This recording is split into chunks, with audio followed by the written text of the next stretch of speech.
Still looking at crime matters, but this time in the United States, where a string of shootings in Memphis has left 4 people dead and 3 others injured.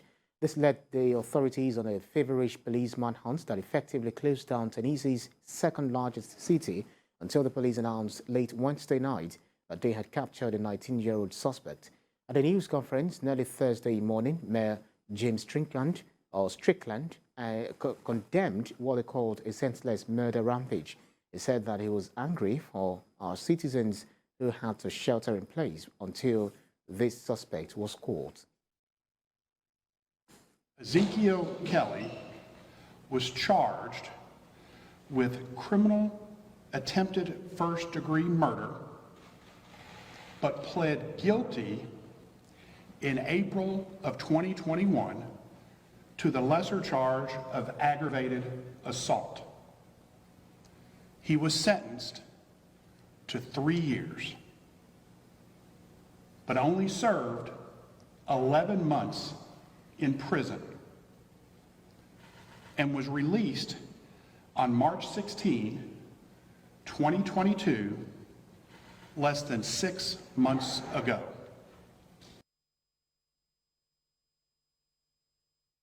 The global affairs analyst Kunle Falowo is in the United States and he joins me on the news this time. Thank you so much for joining us. If I'm not mistaken, there have been more than 470 mass shootings in the United States in 2002 so far. What do you make of these latest shooting incidents in the States? Thanks for having me. So this is another quick reminder that gun violence in America is very real. Gun violence in America has become an epidemic. It's cause for concern among every concerned citizen. Just not too long ago, we talked about the one in Uvalde, Texas, and Buffalo, New York. We had not too recent past, we had another one in Indiana, very close to Greenwood, which is probably 5 minutes away from where I reside personally, the Greenwood Mall shooting over there. And this is a growing concern among everyone. The schools are not safe anymore. Public places are not even safe anymore.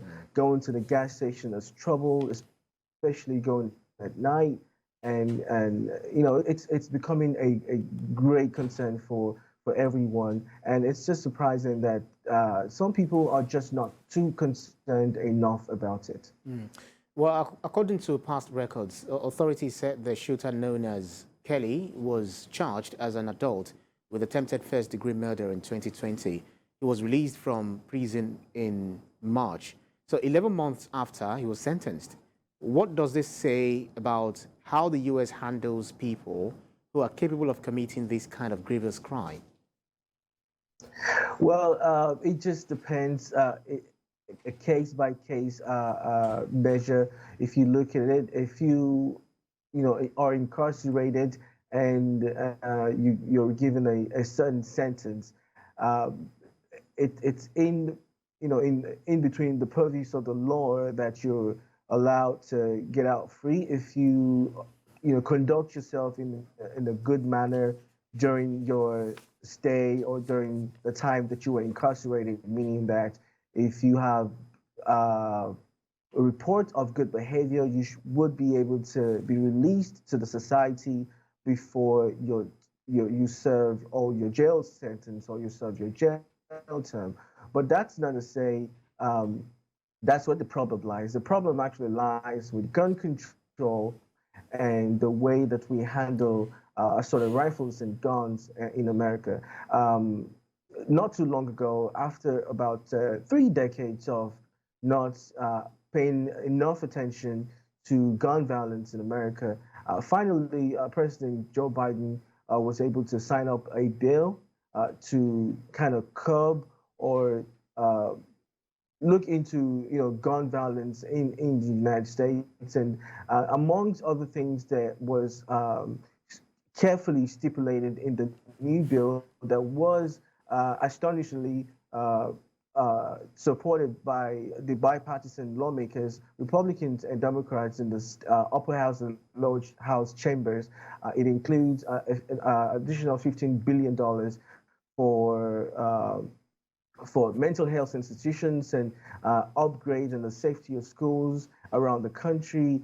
They're also in the bill. It's also inclusive that they include another additional funding for states to empower them to enact red laws or red flag laws to take away guns from potential people that are deemed violent. Very quickly, recall that a Christchurch mosque shooting where at least 50 people were killed was live streamed in New Zealand. In the US, a young man also recorded himself while attacking somewhere in the US. What's with this common trend of causing terror and filming yourself while committing atrocities? Astonishingly, it's very sad and pathetic that people really do this for cloud sake, for relevance sake, and for content's sake.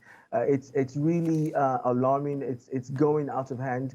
There is more for the tech world and the tech owners to do in that regard.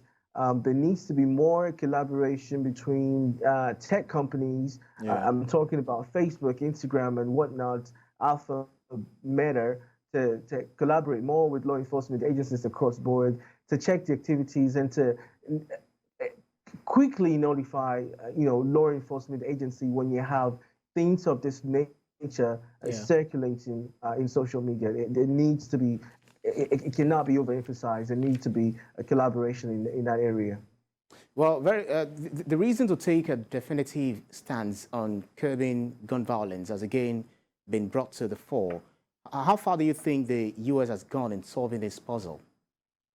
Well, it's really not enough. With the bill that's just been signed by President Biden, it did, talked a little bit about how to curb the violence, but he didn't go too far, according to what other concerned citizens are also saying. For instance, people are asking for an extension in the age of potential buys of assaulted rifle, because if you're 19 in some states or you're 18, you're able to purchase a firearm. Some people are saying it shouldn't be so. There should be an additional age and probably 21 upwards before a kid, purchase a rifle. And also the National Rifle Association. Right, I'm afraid your point is made. Actually, I'm afraid we're out of time. Global Affairs analyst Kunle Falowo, thank you so much for your time. Thank you. Anytime. Thank you.